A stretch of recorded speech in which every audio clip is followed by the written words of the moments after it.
तो पहले मैं रक्षा समाचार का सवाल लेता हूँ। जहाँ तक आरटी रेंज का सवाल है, आरटी रेंज जैसे आपने बताया कि आप सिर्फ आरटी गन की बात कर रहे हैं, और चूंकि आरटी गन की बात कर रहे हैं तो इसमें जहाँ तक मैं खुद वहाँ पे आईआईटी मद्रास गया था, मैंने उनकी वहाँ पे प्रोग्रेस देखी, तो मैं आपको ये बताना चाहता हूँ कि वो काफ़ी एनकरेजिंग प्रोग्रेस है।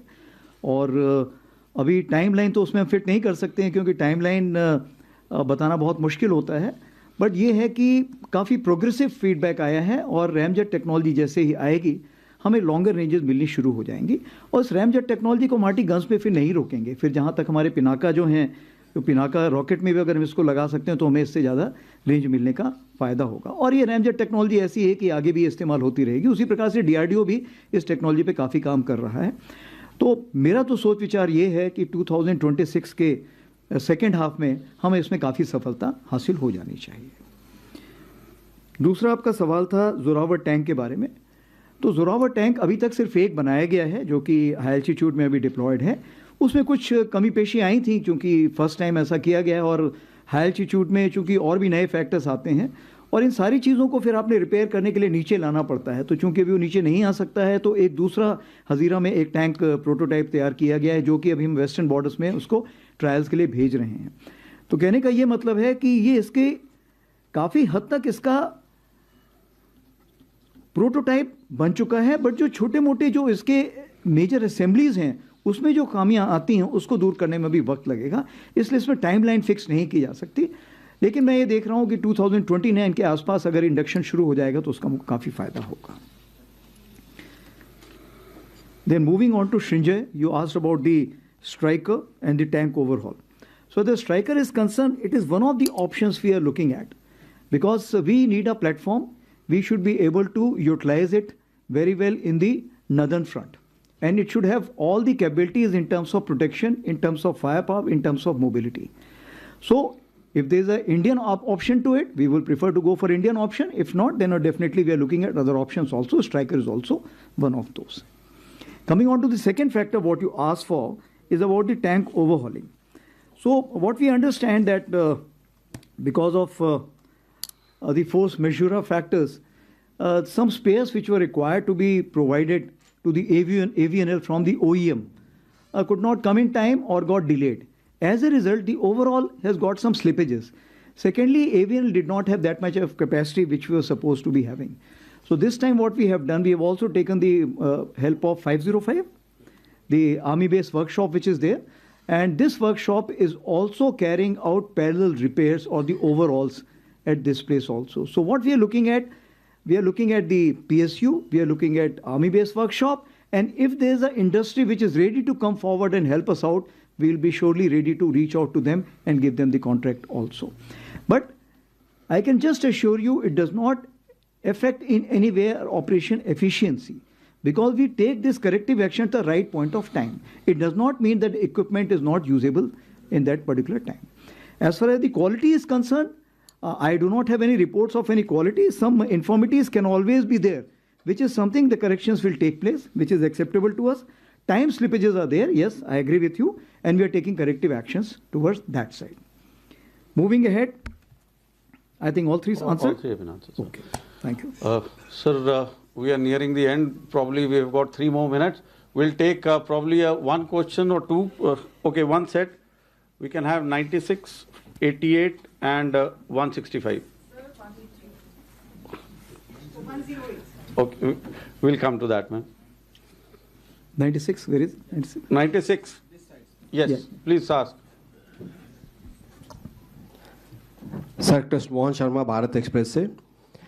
सिंदूर से ज़्यादा ऑपरेशन सिंदूर पूरे देश में फेमस हो गया और हर बच्चा ऑपरेशन सिंदूर की बात करता है। मैं सिर्फ एक चीज़ जानना चाहता हूं कि ऑपरेशन सिंदूर की सफलता में टर्निंग पॉइंट क्या था हमारे लिए?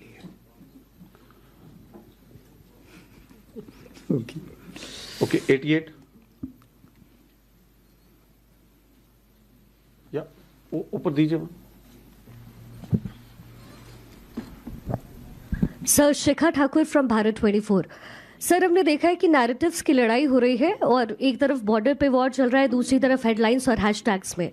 अभी एशियन रिपोर्ट्स ने एक न्यूज़ पब्लिश की है जिसमें उन्होंने कहा कि चाइनीज़ एयरक्राफ्ट J-10 उसको ऑपरेशन सिंदूर के खिलाफ सक्सेसफुली एम्प्लॉय किया गया। इस तरीके के जो नैरेटिव्स है सर, जो सोशल प्लेटफॉर्म्स पर है, उसको कैसे हम केटर कर सकते हैं? Okay, last one, 165. So Bipindra here, sir. I'm an independent journalist. So you talked, yes, sir. You talked a lot about the Northern Front, sir. There is one thing that I wanted to ask you about the Northern Front, which is in October 2024 when the agreement was signed for disengagement. There were also two more steps that were to be done, which is disengagement and de-induction. 3-step process was to be maintained. At what process, currently this LAC disengagement exists at this point in time?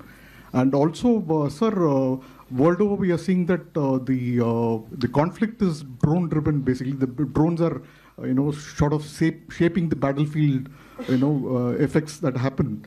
And air littoral is becoming a very important space, and control of air littoral is also a big question mark as far as the Indian force structures are concerned. So would you throw some light on what is the thinking of the army on the air littoral control and command and control structures?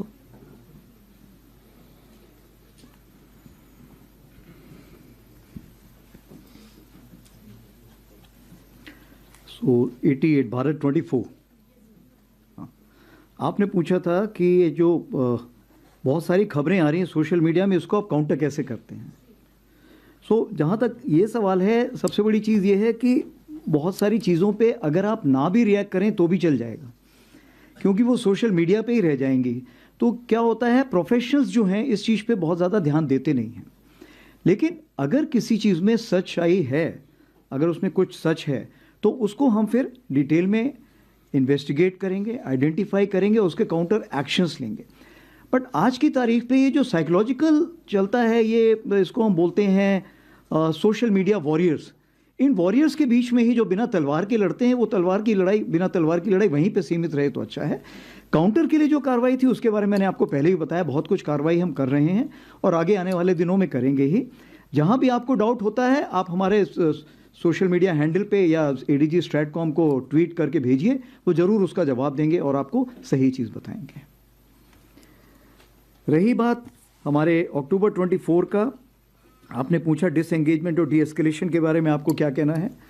जहाँ तक disengagement का सवाल है, जैसे मैंने आपको बताया कि जो 21 अक्टूबर को जो हमने आपस में एग्रीमेंट किया था, उसके तहत जो भी कार्रवाई करनी थी वो हमने कंप्लीट कर ली है।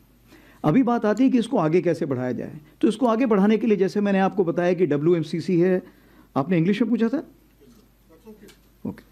So as we already know that the WMCC is there, we have the specialist representative group which is their special representative, and of course the channels which are open in terms of various ministries.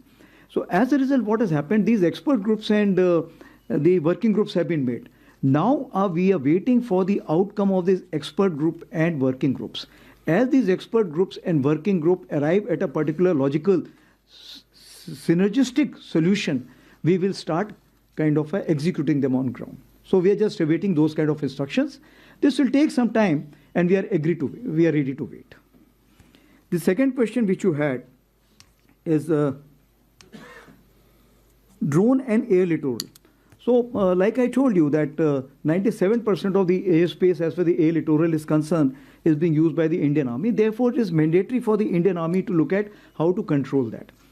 What we have done, that we have UCC. And this UCC, this control center which is there, Unified Control Center, we are keeping it at the division level. Now, this Unified Control Center, which is the division level, is not only kind of coordinating the drones which military is using it, that is the Army, Navy, Air Force. It is also looking at which is being used by the CAPF. Is it also looking at the drones which is being used by the drone Didis? It is also looking at the drones which is being flown for the agriculture purposes, and also for reconnaissance, or even for the medical, or even, let's say, Amazon and others which are flying the drones. So during the conventional operations or during the heightened gray zone, this UCC will come into play. But this UCC is not independent. That is working out with the core headquarter, and core headquarter JATC is integrated with the Air Force ISCCS through Akashtir. So everything is integrated, and that's why UCC is working based on a format called as Saksham. And as we go higher, there are already various AI tools which are there. So all these are at a nascent stage for the time being. as they mature, we will see which is the software which is best suited for us, which is got more integrity in terms of being produced in-house, which is scalable. So based on this, those softwares will be utilized, and artificial intelligence from generative will become agentic at later stage. With this, we come to the end of the question and answer there's session. a turning point. I think who was this turning point? Yeah. आपने पूछा कि op सिंदूर में turning point क्या था. मेरे हिसाब से turning point जो था, दो स्टेज पे देखना चाहिए आपको. सबसे पहले टर्निंग पॉइंट तो ये था जो 22 मिनट की हमारी, जो हमने टेरर टारगेट्स पे जो स्ट्राइक की थी, उस 22 मिनट से सबसे पहले तो क्या हुआ था कि जो उनका डिसीजन मेकिंग साइकिल था अपोजिट साइड का, वो बिल्कुल हिल गया था. एंड उन्हें वक्त लगा समझने में. एंड चूंकि वक्त लगा तो जिसके हाथ में जो आया, किसने पत्थर फेंकना शुरू कर दिया, किसी ने ड्रोन, किसी ने मिसाइल, तो अफरा तफरी ऐसी मची हुई थी उस तरफ कि उनको समझ में नहीं आया क्या कार्रवाई हो रही है. और ये जो मिस मैनेजमेंट उस तरफ से हुआ था, उसको हमने कैलिब्रेटेड रिस्पॉन्स दिया, ताकि हम लड़ाई को आगे नहीं बढ़ाना चाहते थे, क्योंकि हमारा जो पॉलिटिको मिलिट्री एम था वो हमने पा लिया था. दूसरा जो टर्निंग पॉइंट था, जो मैं शायद यहाँ पे खुले में ना बता पाऊँ, बट 10 तारीख को सवेरे कुछ ऐसे निर्देश तीनों सेनाओं को दे दिए गए थे कि अगर ये लड़ाई आगे बढ़ती तो इसमें क्या होना था, वो जिसको समझ में आना था उसकी समझ में आ चुका था. तो चूंकि उसके समझ में आ चुका था, इसीलिए फिर जैसे कि 9:30 के आसपास हमारे डीजीएम उस टाइम घई साहब थे, वो यहाँ बैठे हुए हैं, और उस चीज़ को मद्देनजर रखते हुए, उस चीज़ को समझते हुए, क्यों उनके पास सेटेलाइट से एक पूरी खबर थी कि कौन सा शिप, कौन सा स्ट्राइक कोर या पिवट कोर या कौन सा एयरक्राफ्ट कहाँ मूव कर रहा है. इस सारी खबर को जब उन्होंने, जिसको हम बोलते कनेक्टिंग द डॉट्स, जब उन्होंने डॉट्स कनेक्ट किए तो उन्होंने बोला अभी समय आ गया है, इस लड़ाई को यहाँ पे रोकना उचित होगा, उनके लिए फायदेमंद होगा. For more of such videos, do like, share and subscribe to ET Now Swadesh.